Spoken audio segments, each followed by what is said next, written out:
วันนี้จะพูดเรื่องกิน จะมาชวนกิน I wouldn't say it's hard, but I'm going to say it can be a little challenging. What is the best diet? เหมือนกับไม่ว่าคุณจะตัดสินใจหรือว่า end up เป็นอะไรแบบไหนอะมันก็ดีทั้งนั้นแหละใช่เนอะคุณผู้ชมคุณผู้ฟังครับถ้าเกิดติดตามชมทาง YouTube นะครับก็จะเริ่มเห็นว่าเรามีหน้าตาแปลกๆนะครับแต่เป็นแปลกในทางที่ดูแล้วชื่นใจนะครับมีหน้าอื่นๆนอกจากหน้าของตาหนวดคนนี้ด้วยนะครับหรือว่าคนที่ฟังทางพอดแคสต์ก็จะเริ่มได้ยินเสียงใหม่ๆเข้ามานะครับซึ่งนับได้ว่าเป็นสิ่งที่ทำให้เกิดความเปลี่ยนแปลงแล้วก็ความคึกคักในทางที่ดีเพราะว่าเมื่อมีเสียงใหม่ๆเข้ามามีความคิดใหม่ๆมีเรื่องราวใหม่ๆเข้ามาก็ทำให้ตรงเนี้ยมีสิ่งต่างๆที่จะมอบให้กับคุณผู้ชมคุณผู้ฟังที่แตกต่างกันไปแล้วก็น่าสนใจทุกเรื่องเลยนะครับวันนี้ยังเป็นเรื่องราวของน้องฝึกงาน1คนอาจจะต้องจากมุมบางคนเนี่ยอาจจะเป็นพี่ฝึกงานก็ได้นะที่มาติดตามดูกันอยู่นะครับว่า1โครงการของคำนี้ดีที่ดำเนินมาต่อเนื่องเป็นรุ่นที่7แล้วก็คือ KND Intern นั่นเองนะครับน้องๆฝึกงานรุ่นนี้เป็นรุ่นที่7แล้ววันนี้จะให้รู้จักกับอีก1คนนะครับนั่นก็คือน้องป๊อปอายนั่นเองสวัสดีครับสวัสดีค่ะป๊อปนะครับเป็นคนที่มาพร้อมกับเรื่องราวที่บอกไว้เลยตั้งแต่แรกว่าวันนี้จะพูดเรื่องกิน จะมาชวนกิน so are you like love eating? Are you a foodie? Definitely. I totally considered myself a foodie. Yeah? What's your favorite dish of all time? Or what would be your favorite things to eat? That's a tough question. Yeah? Because as a foodie, I would love to eat a variety of food. Oh, okay. Yeah. So you want to experience like as many kinds of food that you can get your hands on, basically. Yeah. Okay, but today we're not just going to be talking about what is good, like delicious to eat, but also what you should eat if you want to be like healthy and also maybe it's good for the world, good for the earth, good for the planet, would you say? That's right. accurate? Yeah. Okay. วันนี้เราจะมาคุยกันเรื่องการกินแต่ว่าเป็นการกินที่ผมว่ามันเป็นเทรนด์อย่างหนึ่งนะไม่ทราบว่าป๊อปคิดอย่างเดียวกันหรือเปล่าว่าคนทุกวันนี้ไม่ได้ใส่ใจแค่ว่ากินอะไรอร่อยแต่ว่ากินอะไรดีต่อเขาและดีต่อโลกด้วย so is that your standpoint of what you're eating nowadays? Fun fact, apart from being a foodie, I am also a vegan. Vegan? Yes. That is so hard to be, would you say? It's not very easy for everybody to be a vegan. I wouldn't say it's hard, but I'm going to say it can be a little challenging for, let's say, for beginners. But once you're in this lovely community, I think it's not hard at all and it can be fun. วันนี้เราจะคุยกันถึงเรื่องของการกินแต่ว่าอาจจะไม่ใช่แค่เรื่องวีแกนอย่างเดียววันนี้ป๊อปเอามาฝากหลายเขาเรียกว่าเป็นแบบสเปกตรัมของคนที่อยากจะ eat healthier or maybe you want to you love the idea of not eating or hurting animals but it is so hard for you to be like a complete vegetarian like overnight right and you have some interesting information some experience to share and also some pointers for people out there who want to improve their way of eating right okay just take it away then so today we are going to talk about 6 type of vegetarianism basically not eating meat ใช่ไหมครับthat depends so yeah so let's get into these 6 types and you will see that there's a lot of variety of vegetarianism okay all right so number 1 we have flexitarian oh I like that word already because right flex so flexible yes so flexitarian simply means flexible vegetarian ค่ะหรือว่าในภาษาไทยนะคะเราก็จะเรียกว่าการกินมังสวิรัติแบบยืดหยุ่นค่ะยืดหยุ่นแล้วยืดหยุ่นแค่ไหนมันมีข้อกำหนดด้วยไหมครับป๊อปSo basically there's no clear-cut rules of how much meat you are going to eat if you considered yourself a flexitarian right คือมันไม่ได้มีข้อจำกัดขนาดนั้นว่าเราจะต้องกินเนื้อมากน้อยแค่ไหนถ้าเราเป็น flexitarian มันเหมือนกับว่าคือเราก็โฟกัสไปที่ plant-based diet นั่นแหละค่ะเพราะว่ามันก็เป็นหนึ่งใน spectrum ของ vegetarianism ใช่ไหมคะคือเราก็จะกินอาหารจากพืชเป็นหลักกินโปรตีนจากพืชเป็นหลักแต่ว่าในขณะเดียวกันwe can also eat meat occasionally. Let's say when you're going out with your friends. partying Yes. Uh-huh. So you don't have to like cut off the meat that you love. and be too strict to yourself unnecessarily sometimes คือเจตนาเราดีแหละเราอยากจะกิน so basically you want to eat less meat but at some circumstance you want to enjoy what you love eating a little or Right. maybe it's in the situation where you cannot choose your diet ก็ยืดหยุ่นให้กับตัวเองบ้าง ใช่ค่ะ flexitarian นะครับ Right. อันนี้อาจจะแนะนำสำหรับคนที่มีความซับซ้อนวุ่นวายในการใช้ชีวิตนิดนึง ใช่ค่ะ หรือว่าเข้าใจแล้วว่าการกินเนื้อเป็นแบบสุนทรีอย่างยิ่งของชีวิตเขาก็อย่าเพิ่งตัดหักดิบขนาดนั้น ใช่ ใช่ไหม ค่ะ ครับ And I think it's a good way to get your vegetarian journey going. Okay that's good แต่อย่างที่บอกเวลาคนไม่พร้อมจะ cold turkey คือหักดิบ ก็เริ่มจาก flexitarian ก่อน ค่ะ นะครับ Okay I really like it Right? Number 2 Right. So number 2 we have pescatarian in line. Oh I know that word because I used to be pescatarian Oh, really? Yeah so that means you eat seafood exclusively Yes. not any other kind of meat That's right. Okay I myself was a pescatarian for about 10 years as well. Wow that's such a long time so you're Right. off meat like the pork beef and chicken Right. you're But- off those That's true, but we can also eat like dairy products and eggs from time to time as well. ผลิตภัณฑ์นมเนย Right. ยังกินได้อยู่ ค่ะ แล้วก็อาหารทะเล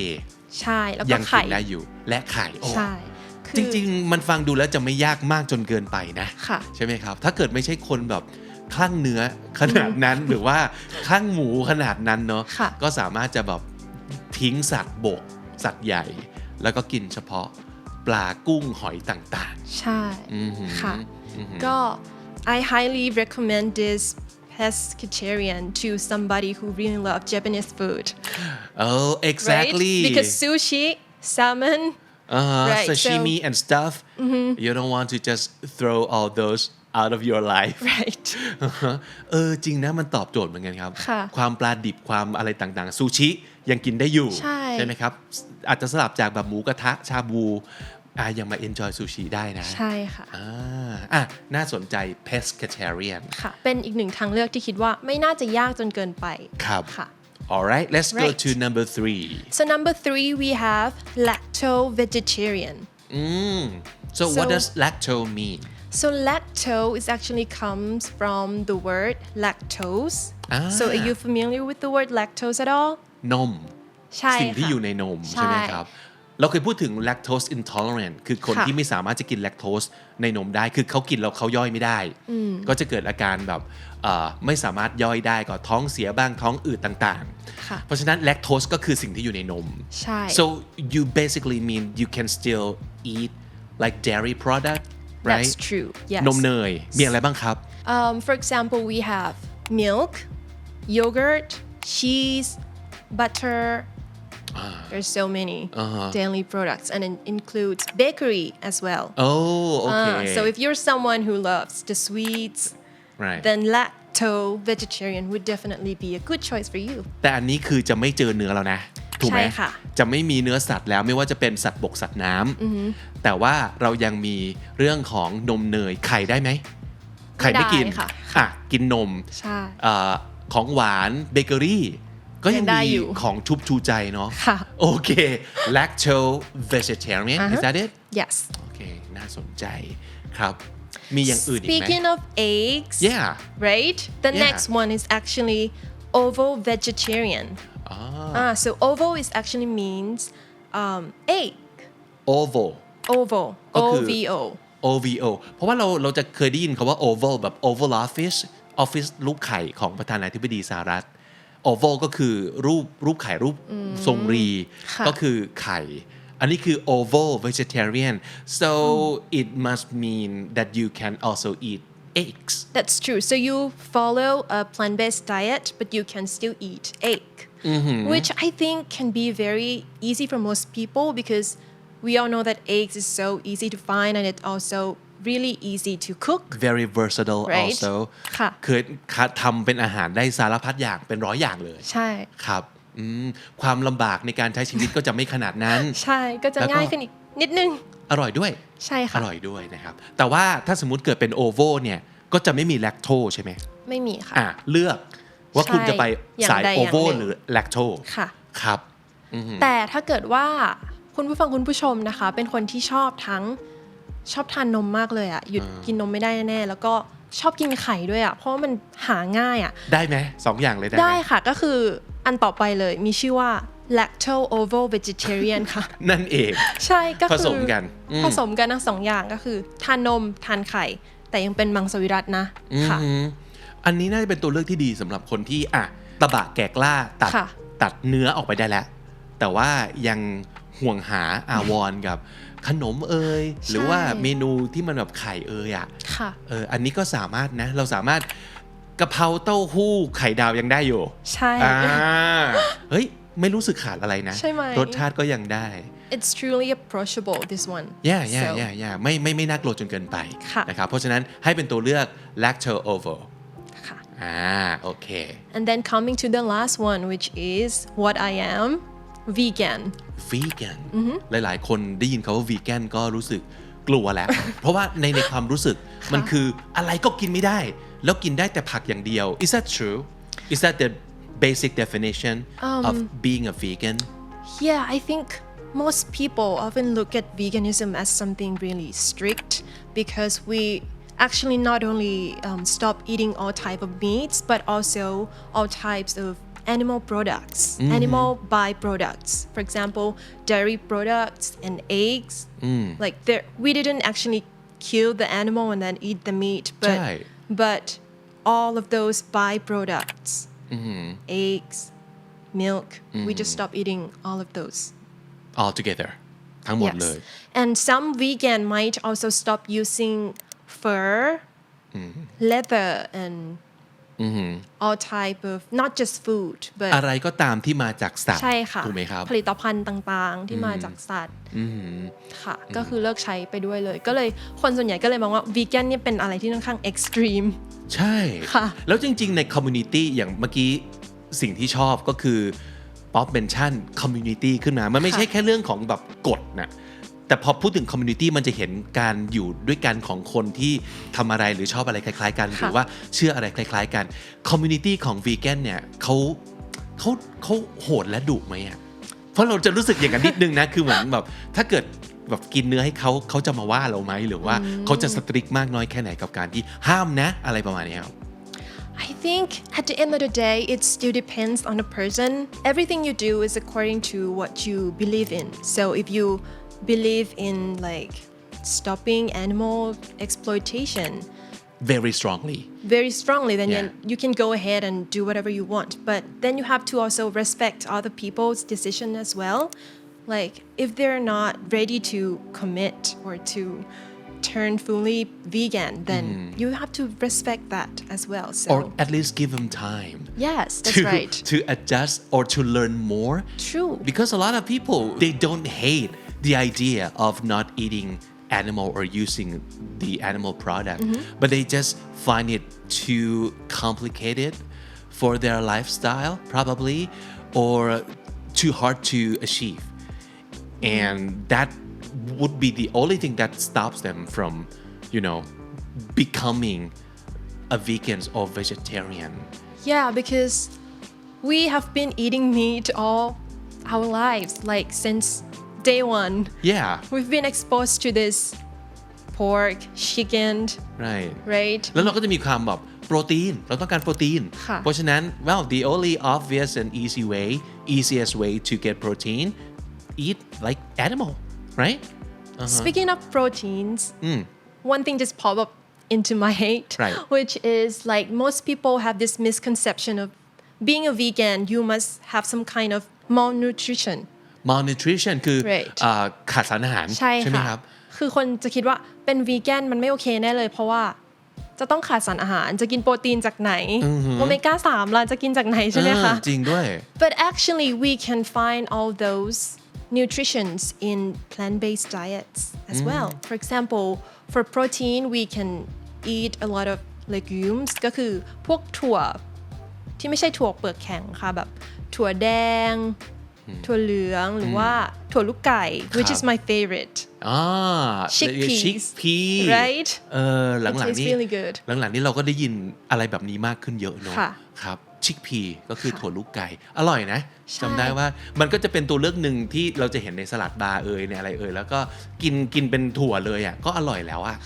แล้วมันก็ยังสามารถเอามาทำเป็นนู่นนี่นั่นอีกมากมายใช่แล้วก็มีโปรตีนสูงมากเพราะฉะนั้น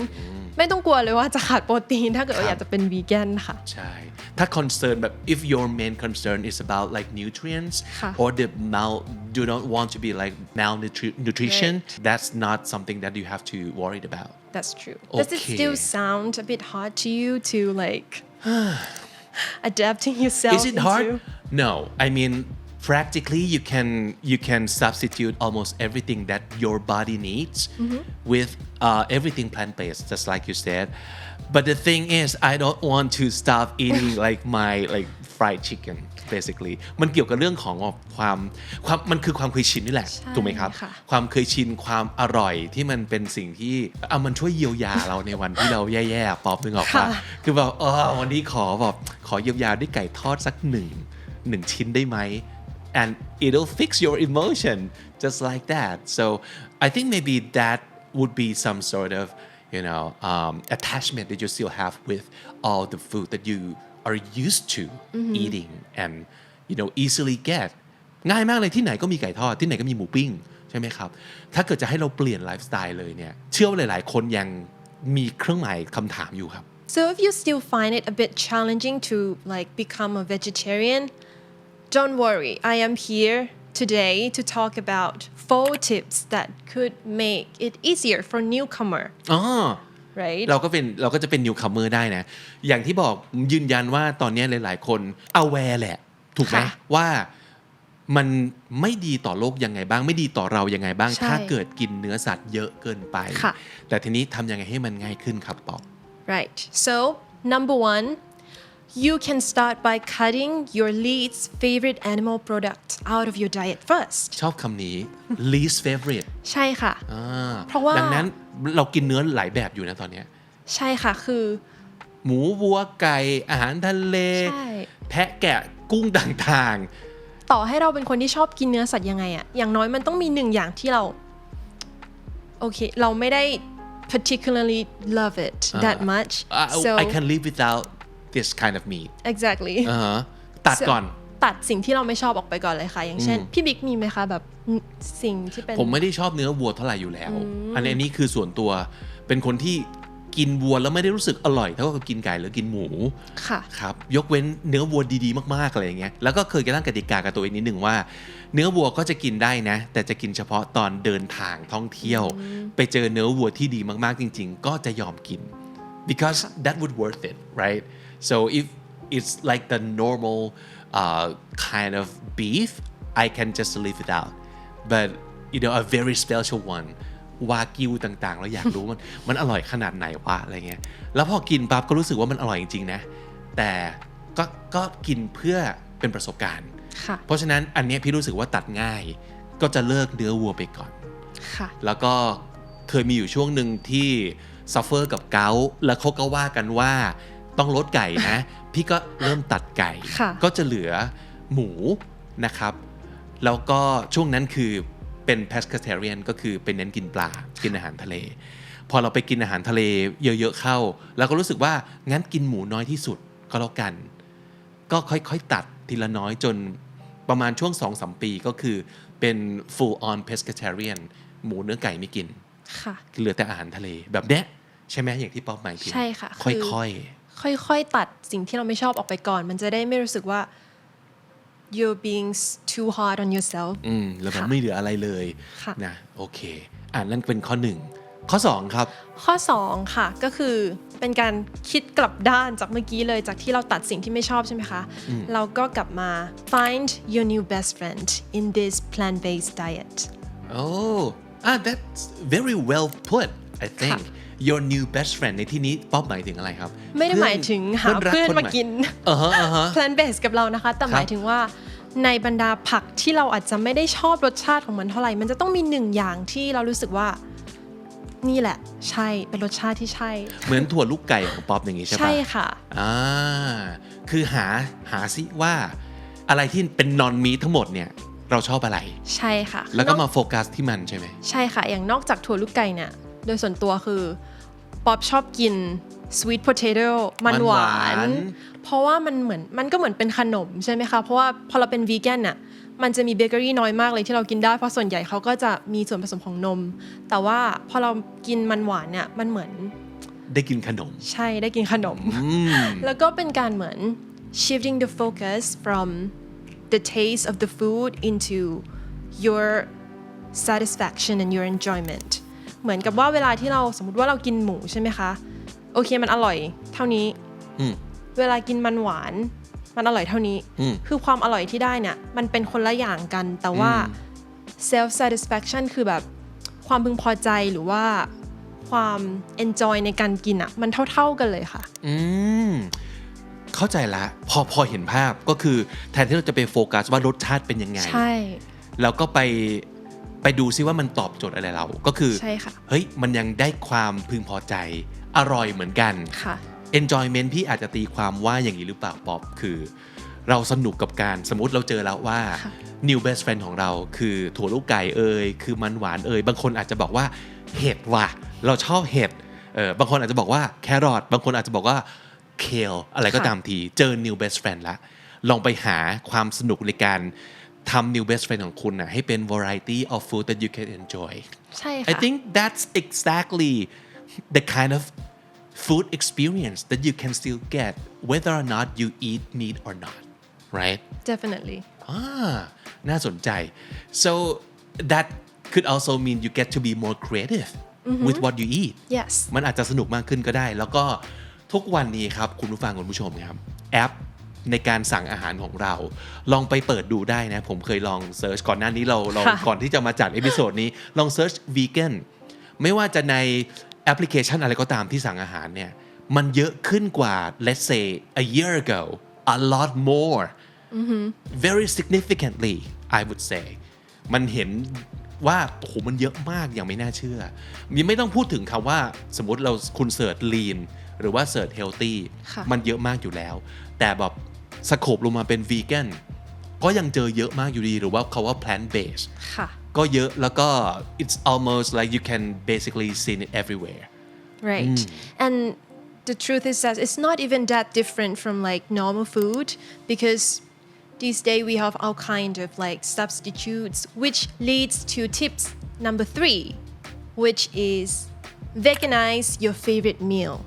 oh another word that I like veganize right ก็คือทำให้เป็น vegan ใช่ค่ะยังไงบ้างครับอย่างเช่น let's say if you're someone who really love eating burger you don't have to give up eating burger instead you just eat plant-based meat burger which is available in all like almost all fast food restaurants these days ใช่หรือแม้แต่ในร้านสะดวกซื้อก็มีออปชันนี้แล้วนะแล้วเอาจริงเคยลองมาหลายเจ้าแล้วพบว่าเขาทำได้ดีมากเลยอะถ้าเกิดเราไม่ไปตั้งใจจับผิดนะเราแทบจะบอกไม่ได้ว่านี่คือมีทหรือไม่มีทแต่จริงๆเมนของเราอะเราไม่ได้ตั้งใจจะต้องมากินมีทแล้วอะเราแค่อยากได้รสชาติที่เราชอบใช่มันก็คือ so you don't miss out on your favorite food just veganize whatever you like right กำลังคิดถึงแบบเมื่อกี้ตัวอย่างคือกะเพราเงี้ยเราก็เป็นคนขาดกะเพราไม่ได้เหมือนกันคือชอบเป็นอาหารที่เราชอบมันยังมีหลายหน้าตามากเลยของกะเพราที่ไม่ใช้เนื้อสักนิดเดียวใช่ไหมหรือหมูกรอบเงี้ย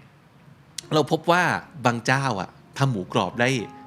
คล้ายมากอ่ะใช่คือแบบถ้าเกิดเราตั้งใจจะเป็นวีแกนหรือว่าตั้งใจจะไม่กินเนื้อแล้วเราหลับตานิดนึงแล้วกินน่ะมันไม่รู้สึกว่าพลาดรสชาติหมูกรอบที่เราชอบนะใช่บางคนเขาก็เก่งมากในการ ที่เขาจะใช้คำว่าจำแรงต่างๆเนะหมูกรอบจำแรงไก่จำแรง ค่ะ กุ้งจำแรงต่างๆอย่างเงี้ยลอง explore ดูมันเป็นความสนุกย้อนกลับไปที่คาว่า enjoyment ของป๊อป ค่ะ นะครับอันนี้คือความสนุกในการหาไปเรื่อยๆว่าไหนดูซิว่ามีใครทำอะไรที่อร่อยที่ไม่ต้องเป็นเนื้อบ้างหรือเปล่า ค่ะ ก็ไม่จำเป็นจะต้องเลิกกินสิ่งที่เราไม่ชอบแค่ make it a little bit healthier right That's great ค่ะ great tips และทิปข้อสุดท้ายนะคะที่นำมาฝากกันวันนี้ก็คือ we have been talking about 6 types of vegetarianism right so I think it could be really fun if we can try to experiment all of those types and find what actually works for you ค่ะ กำลังคิดว่าหลายๆคนปลายทางเขาไม่จำเป็นว่าต้องเซตว่าที่สุดแล้วต้องเป็นวีแกนให้ได้ก็ได้เนาะ ค่ะ because probably pescatarian works best for you so you aim for that หรือบางคนอาจจะบอกว่าโอ้โหแบบแลคโตโอโวนี่คือใช่เลย that could be your thing you don't ใช่ have to eventually become vegans and call that the ultimate goal because your ultimate goal could be something else right Is that what you're saying? Yes. So, like, we've been talking about these diets, and most people might start thinking, what is the best diet? But honestly, there's no certain answer to that question because at the end of the day, it still depends on you, like what actually work and what fits your lifestyle the most, right? ค่ะ เพราะฉะนั้นเราก็เลยคิดว่าเราน่าจะลองหลายๆรูปแบบค่ะเพื่อที่จะหาว่าการกินแบบไหนมันใช่สำหรับเรา มันดีต่อเรา มันดีต่อสัตว์ หรือว่ามันดีต่อโลกค่ะ มันน่าจะเป็นอีกหนึ่งนิยามของความเป็นฟู้ดดี้แหละ ความเป็นฟู้ดดี้มันคือการได้ลองทดลองหาอะไรใหม่ๆนะครับทดลองอะไรที่เราไม่เคยกินมาก่อน แล้วก็หาว่าอะไรดีที่สุดหรือ enjoy ที่สุดหรือ satisfying ที่สุดสำหรับเราและนั่นอาจจะหมายถึงนิยามของการกินแบบ plant based หรือว่าการเป็นหนึ่งในสเปกตรัมที่หลากหลายของ vegetarianism ค่ะ ก็ได้นะครับอย่างที่บอกย้ำอีกทีเราไม่ได้อยากให้คุณแบบเปลี่ยนตัวเองข้ามคืนบางคนทำได้ ค่ะ ก็ไม่เป็นไรก็ดีแต่คนทำไม่ได้ก็ไม่ใช่ไม่ดีแต่ว่า maybe you still have a long journey ahead of you in terms of finding what is the best food for you right That's true and I think we should really appreciate the effort that we put in this journey because you have to remember that every step that you take every plant-based choices that you make at the end of the day there still provide some positive impacts on something whether it's yourself other animals or even the world เหมือนกับไม่ว่าคุณจะตัดสินใจหรือว่า end up เป็นอะไรแบบไหนอะ ค่ะ มันก็ดีทั้งนั้นแหละ ใช่ เนอะไม่จำเป็นจะต้องมาคิดว่าอะไรดีกว่าอะไร ค่ะ หรือว่าทุกคนต้องดีแบบนี้เท่านั้นชอบเมสเซจนี้มากแล้วก็เชื่อว่าน่าจะเป็นสิ่งที่ทำให้หลายคนเนี่ยมีกำลังใจขึ้นมาครับ ค่ะ จากการที่บอกว่าฉันต้องเป็นวีแกนเลยเหรอฉันถึงจะดีต่อโลกนี้หรือว่าฉันถึงจะทำในสิ่งที่ดีต่อตัวเอง not necessarily maybe it's not for you to become a complete vegan but you might find something else that you enjoy more and they're all good Yes ทุกอย่างดีหมดนะครับ ค่ะ ก็ขอให้เราอย่างน้อยลอง explore แล้วก็ลงมือทำอะไรสักอย่างหนึ่งก็แล้วกันนะครับ ขอให้message นี้ทำให้คุณได้เจอความสนุกนะครับไม่อย่าไปคิดถึงว่าเราจะพลาดอะไรแต่ว่าเราจะเจออะไรใหม่ๆ ค่ะ ให้เรากินแล้วอร่อยในชีวิตแบบนี้มากกว่ากันนะครับ Any last word you want to say to someone who's watching and maybe thinking of giving this a try I think it would be really nice if everybody is more open-minded about vegetarianism because as we talk, I can see that there are so much variety into the idea of becoming vegetarian. So, and I really hope that the tips that I bought actually helps you guys, everybody who is listening or watching this episode.ค่ะก็หวังว่าทิปที่นำมาฝากในวันนี้ค่ะจะช่วยให้ทุกคนเปิดใจกับการกินมังสวิรัติมากขึ้นค่ะแล้วก็ไม่จำเป็นจะต้องลองทุกอย่างนะคะคือ อาจจะเลือกอันที่เราคิดว่าเราทำได้แน่ๆอย่างเช่น flexitarian คิดว่าทุกคนทำได้แน่นอน ครับ ค่ะ สุดท้ายแล้วก็น่าจะบอกว่า enjoy eating everyone right bye bye